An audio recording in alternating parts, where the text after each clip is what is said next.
1xBet and Eva Alfie present Sports Betting. 1xBet is a wide line and high odds. 1xBet. Play with Eva. What's up mga idol? Gusto bang kumita habang nanonood ng iyong paboritong sports? Pwede po kayong maglaro at tumaya dito sa 1xBet. Ilagay niyo po yung ating promo code 1xBoyet at magkakaroon kayo ng welcome bonus sa 7,800 pesos. Tara, mag-register na kayo at gamitin niyo ang ating link na nakalagay po sa ating comment section sa ating video description. Yon mga idol, nandito tayo ngayon sa Kawasaki Bikes at ito nasa likuran natin, dalawang pinakagwapo at mabentang model ng ating Kawasaki Big Bikes. Yan po ang ating sports naked bike, ang Z900. So meron tayo dito standard version at itong ating special edition mga idol. So bibigay ko sa inyo lahat ng specs and features ng mga yan, lahat po ng kanilang details, ano yung difference nilang dalawa, at of course yung ating presyo. Kaya samahan niyo ako, bibigay ko na rin sa inyo installment natin, yung kanyang down payment at yung ating monthly payment mga idol. Sa kayo makakabili, lalagay natin dyan.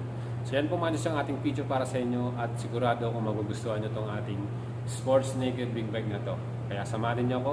Tara. And mga idols, kung ito po ang bibili nyo ngayon, Z900, meron tayong standard at special edition.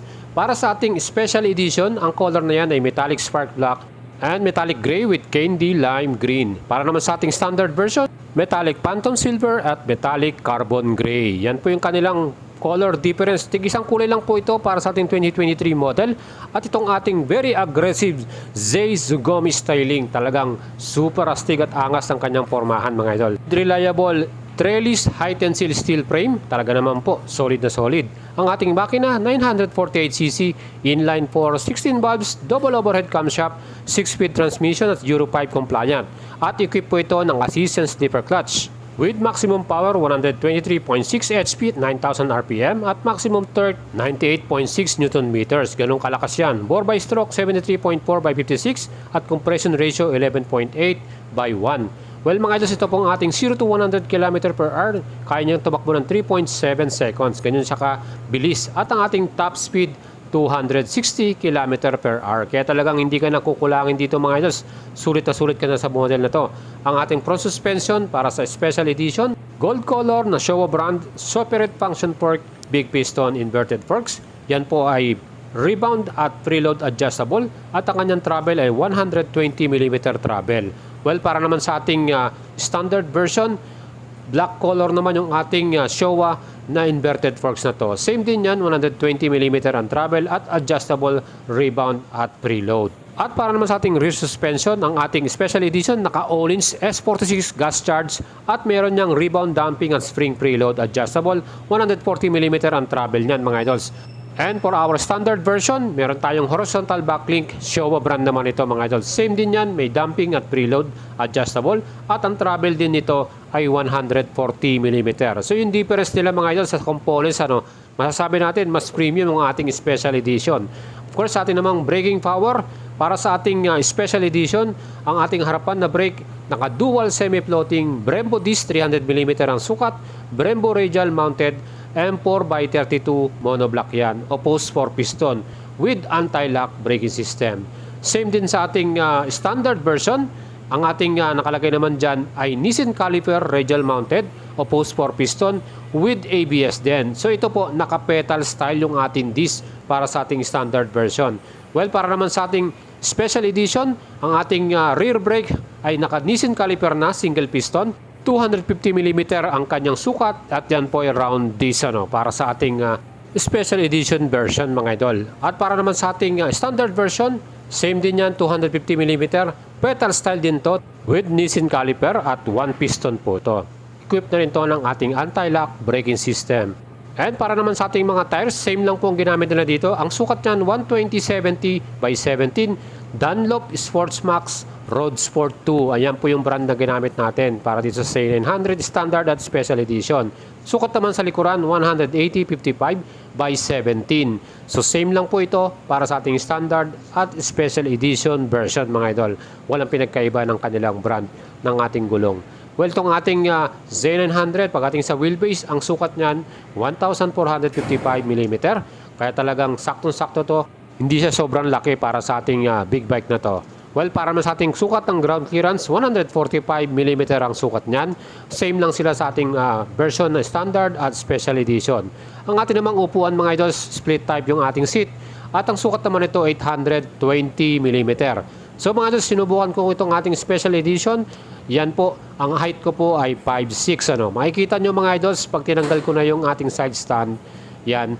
At hindi ko na po mailapat yung ating paa. 5'6" po ang height ko mga idol. Siyempre may mga special seat to na pwede nyong bilhin na pwede pang bumaba yung ating seat height na yan. So sa atin namang standard version, tinry din po nating upuan yan at pinil natin yung kung kaya po nating i-rides to. Well, para sa aking height of 5'6", kayang-kaya naman po mga idols. Konting ano lang, nakatingkayad lang tayo ng konti. Pero hindi natin magiging flat-footed para sa kalsada. Tingin ko naman mga idols, kahit ang height mo ay 5'4", 5'5", kaya nyo pong i-ride ito. And para sa bigat po ng ating C900, yan po ay may total na 212 kilograms at fuel capacity naman na 17 liters mga idol. Aba, para sa ating fuel consumption, ito po ay may average na 19 km per liter. So inaasahan na natin yan dahil inline 4 to, medyo malakas po talaga sa consumption yan. Para sa ating handlebar mga idols, nandyan po sa left side yung ating selection para sa ating Kawasaki traction control. May tatlong modes tayo dito. Yung mode 1 and 2 para sa dry road at mode 3 naman para sa wet condition. Mas sensitive po yung ating traction control dyan. Para naman sa ating power modes, meron tayong dalawa dyan, high and low. Yung high natin, maximum throttle response at sa low naman, naka-mild na yung ating throttle response. At the best dito, pagdating sa security, meron tayong Kawasaki Immobilizer na equip ito. So talagang napaka-secured ng ating motor na yan. Plus yung ating full color TFT panel with Kawasaki Radiology app yan. Pwede natin i-connect yung ating smartphone via Bluetooth connection. And syempre yung ating aggressive Z-style Sugumi ng ating headlight. Napaka-formal nito mga idols, napaka-angas. At ito po ay naka-LED lights. So talagang kumpleto na tong ating motor na to. Full LED po lahat ang ilaw, signal indicators natin, headlight at yung ating taillight mga idol. So itong ating Z900, yan po ang difference ng kanilang standard version at itong ating special edition na version. So sa ating muffler, design nilang dalawa ay pareho lang, walang pinagbago. Of course, pwede nyong palitan to ng mga aftermarket exhaust, yung talagang mas malakas, gaya ng Akrapovic or yung kanilang Austin Racing, yung malalakas talaga yon. Well, itong ating dalawang motor na to, kung bibili kayo ngayon, ang presyo po natin this month of August, ang C900 Special Edition, SRP 618,000. Down payment ito, 20%. All-in ito, 176,250. 3 years, 18,936 at 4 years, 15,503. Para naman sa ating C900 Standard, SRP 566,500 pesos. Down payment 20%, 162,821. 3 years to pay, 17,442 at 4 years to pay, 14,294. At ang presyo na po ito ay para sa in-house financing. Pwede nyo pong i-apply din to sa bank financing. Mas mataas na yung down payment, 30%, pero mas mabilis po ang processing sa ating mga bangko. Kaya mga idols, kung gusto nyo bumili niyan, pwede nyo akong i-PM sa ating FB page, Boyet Salabarria. Siyempre, share nyo yan at like and follow. Plus, subscribe kayo sa ating YouTube channel. Hit nyo yung notification bell para laging updated. Mga idols, salamat sa inyong suporta. Kung nagustuhan nyo yung ating video, i-share nyo sa mga tropa ninyo. Ride safe po at ciao!